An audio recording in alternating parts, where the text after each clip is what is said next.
15th new winner in Michigan was found, and that now brings the points battle between Blaney and Truex. Let's talk about all of this and much, much more in this episode of Running with the Pack.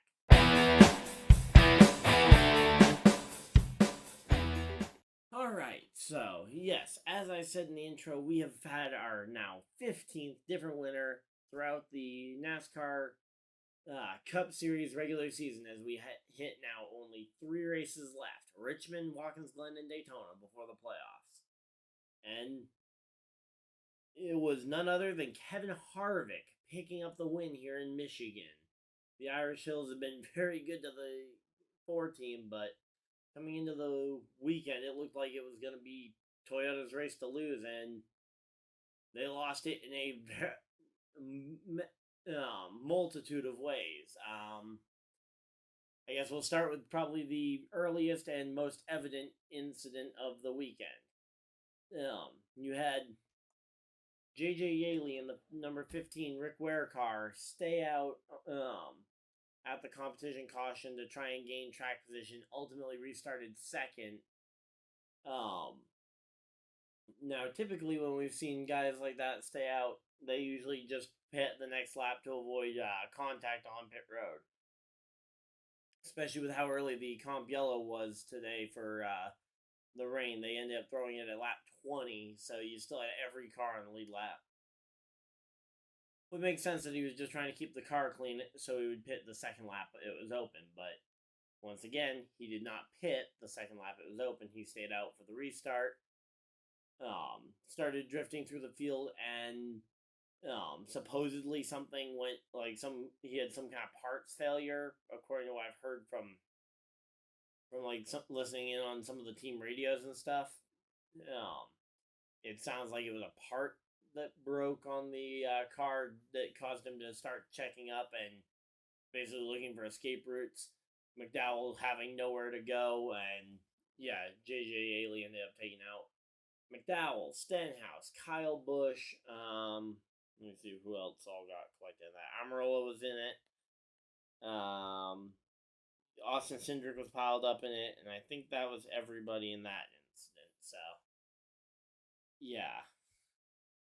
That's how the first Joe Gibbs car went out. Those were at least the eliminated drivers from it. Although McDowell actually suffered through the end of the race, picking up a better spot, but in terms of contention, McDowell was out. Then next on the list of talking about the Toyota guys, you have Christopher Bell late in the race, right after actually the 2 Trackhouse cars had come to pit road. It was really hard to see what exactly happened. I watched the replay a few times, even slowed it down. It looked like when Chastain crossed over really quickly right behind the bumper of the 20 car, his air may have gotten the 20 a bit loose, and then the 20 overcorrected going up the hill, also potentially trying to make a block. I didn't hear his post-race interview because I've had other things going on right after the race, including watching the end of the IndyCar race. But ultimately Christopher Bell was, for all competitive sense, out of a chance to win that race. After that, he had heavy damage, and he ended up finishing, I think, 28th. Was it 26th? Right in behind the 2 Trackhouse cars, because obviously that poorly timed caution was not great for them. Austin Hill in his debut got a top 20 finish, finishing 18th, so showing some of the same promise that Ty Gibbs did a couple weeks ago, so that's promising. 2 RFK cars both showed some speed throughout the race, especially as the number of Toyota and Chevy cars started to dwindle down. Ty Gibbs at one point had a speeding penalty, still fought back for a top 10 finish, which was incredible, but the rookie just wasn't enough to overcome a speeding penalty and still win the race. Denny Hamlin, similarly, on one of the last yellows, he had a tire get away from the crew, so it was an uncontrolled tire penalty, so he had to go back to the tail end of the field, I believe, for that one. So he ultimately fought back for third place. MTJ, I think his car just kind of ran out of steam late in the race.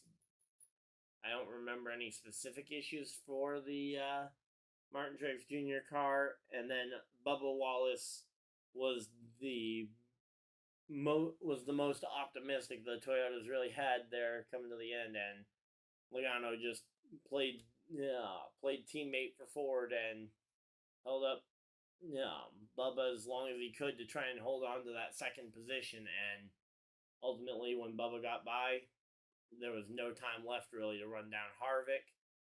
Harvick went on to win the Michigan race.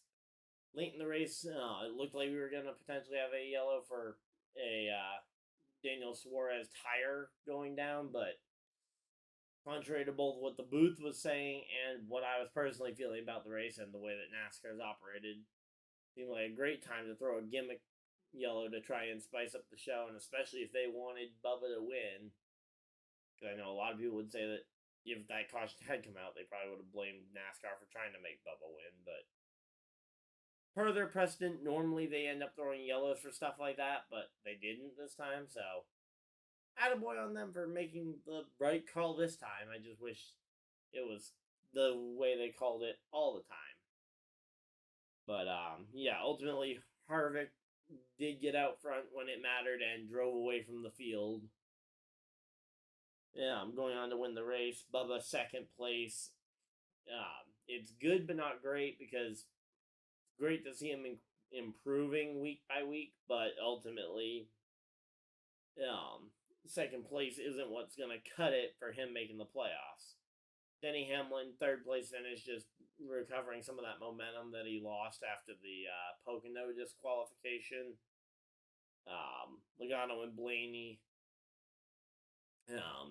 representing for the Penske cars pretty well. I kind of expected that they might show up to play here coming into the weekend, but after I saw the qualifying session, it was pretty clear Toyota was going to be the ones to beat. Truex sixth, just kind of the momentum kind of faded for him. Next week is going to be really key, though, because Truex had a shot to win the Richmond race in the spring, if not for some funky strategy, and Ryan Blaney, he and Ryan Blaney are fighting for points now. I think it's 17 points between them going into it, so as long as we don't get a new winner, it'll be a 17-point advantage for Blaney going in. Larson, he's already got a win this year, so I think he's just kind of coasting it to the playoffs. I don't really think he needs to do much. He's kind of just there. Eric Jones with a very impressive day all around. Started very well in like 10th, I think it was. I know he made the top 10 shootout. I think he qualified 10th though, by the end of it. But he finished 8th in the race. Really good day for him. Bowman starting to work on some more of that consistency that he lost from last year, or that he had kind of lost over the course of the year. Ty Gibbs with his first top 10 of his young career. That's always exciting to see a driver in there very early on getting a top 10 like that. Then you had a bunch of Chevys kind of fill out the rest of the top 15, but yeah, ultimately I think the drivers that should be commended for this race is obviously Harvick getting himself in position and ultimately taking advantage of the situation when it was there to win the race. The Toyotas for just how strong a performance they put up. They also won both stages. Christopher Bell and Denny Hamlin, I believe it was, taking the 2-stage wins. So, yeah, that was a commendable performance, especially Ty Gibbs again with that top 10. And then I think Eric Jones is the other driver I would say massively impressed today. The rest of them, it feels like they were already pretty much in a comfortable spot and not really, there was not much to be gained elsewhere for, especially the 14 winners coming into today. And I will say this: that's one of the things I've disliked about this Cup season so far is that with how many winners, that's a lot of drivers who don't really need to do anything going forward until the playoffs. So I guess we'll see if it gets more exciting come playoff time. And now that we have a points battle again, Truex versus Blaney is going to be fun to watch. Again, I think our most likely chance to see a new winner will be Watkins Glen or Daytona. Daytona just because it's wild and crazy. But Watkins Glen, I think you could see someone like McDowell or Truex even go out there and pick up the win to get us our 16th winner. But yeah, looking forward to Richmond.